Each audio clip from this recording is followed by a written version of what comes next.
করেছেন ম্যাডাম? খিদে লেগেছে, খাবো, খাবার পাঠাও। আমিও ৩ দিন খাবো না ম্যাডাম। কেন গো? ৩ দিন খাবে না? ওরে বাবা! আচ্ছা রাজ, ৩ দিন না খেয়ে কেউ বাঁচতে পারে? মানে বাঁচতে পারে। তাহলে আমি একদিন ট্রাই করবো, কি বললো? পারবা, চেষ্টা করলে পারবা। ৩ দিন না, একটানা ১৫ দিন না খেয়েছিলাম আমি। সোজা হসপিটালে গিয়ে ভর্তি হয়েছি। আহা হা, এটা কিভাবে হয়? ২ দিন হ্যাঁ, ৩ দিন না খেয়ে একটানা থাকতে হয়? ১৫ দিন। ১ গ্লাস পানি অব্দি মুখে দেই নাই, রুম থেকে বের হই নাই। আচ্ছা, একটানা ১৫ দিন রুমে ছিলাম। তাই? হুম। আমার মৃত বাবাকে নিয়ে আমাকে একজন রাগ দেখিয়ে কসম দিয়েছিল। আর সে কসম ও, দেওয়ার কারণে ১৫ দিন কেউ পারে নাই।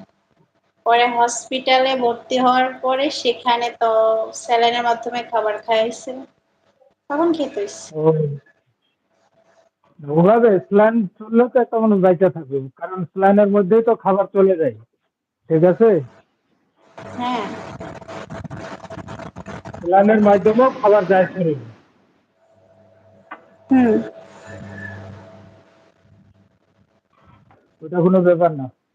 কিন্তু একদম কোনো কিছু না খেয়ে একটা মানুষ ২ থেকে ৩ দিন থাকতে পারবে, কিন্তু শরীর দুর্বল হয়ে যাবে। হ্যাঁ, নিস্তেজ হয়ে যাবে। ঠিক আছে। আমি ১৫ দিন ছিলাম না খেয়ে। হ্যাঁ, তো বললাম তো যে ১৫ দিন তো আপনি মুখ দিয়ে খাবার খান না, কিন্তু শরীরে তো স্যালাইনের পানি গেছে। না, স্যালাইনের পানিটা সেটা তো হসপিটালে যখন ভর্তি হয়েছে তখন ১৫ দিন পর থেকে। ও, তাহলে তো এটা একটা মারাত্মক ঘটনা। আমাকে কেউ বলে নাই যে আমি বাঁচবো, অবস্থা খুব সিরিয়াসের দিকে গেছিল গা। ও, কারণ একটা মানুষ ২ থেকে ৩ দিন না খেয়ে থাকলে তার মনে করে শরীরের ইমিউনিটি কমে যায়, সবকিছুই কমে যায়। ঠিক আছে। তখন তো ছোট ছিলাম, বাবার প্রতি খুব ইয়া ছিল। আর তখন ওই বুঝ জ্ঞানটা ছিল না। যদি কেউ আমার বাবাকে নিয়ে কোনো কথা বলতো না, আমি খুব রেগে যেতাম। কিন্তু সেই মুহূর্তটা ওরা আমার এই দুর্বলতাটাকেই সুযোগ নিয়েছে, আমার বাবাকে নিয়ে কসম দিয়েছিল। তখন ও, বাধ্যতামূলক আর রাগ করে খাইনি আরকি। বুঝতে পারলাম। এখন কি আমার কণ্ঠ শোনা যায়? হ্যাঁ, একদম।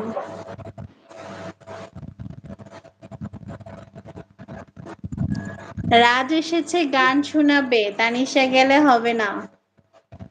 গান একটা শোনাবো, পুরোনো গান। ঠিক আছে। পুরোনো গানের যে মজা, নতুন গানে কি সেই মজা আছে? বলো। ওকে, মিউজিক চালু করো। ওকে, বলো।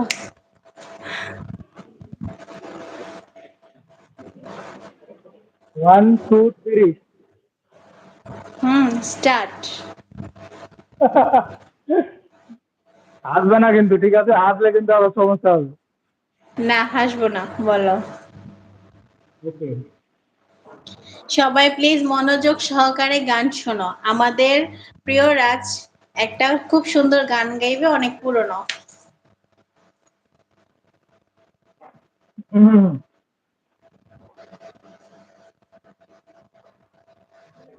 বড় সাদ জাগে একবার তোমায় দেখি, বড় সাদ জাগে একবার তোমায় দেখি, কতকাল দেখিনি তোমায়, একবার তোমায় দেখি।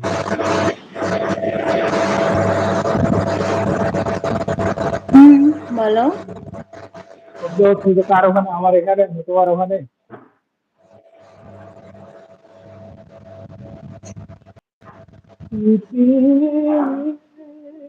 জানালা খুলে থাকি,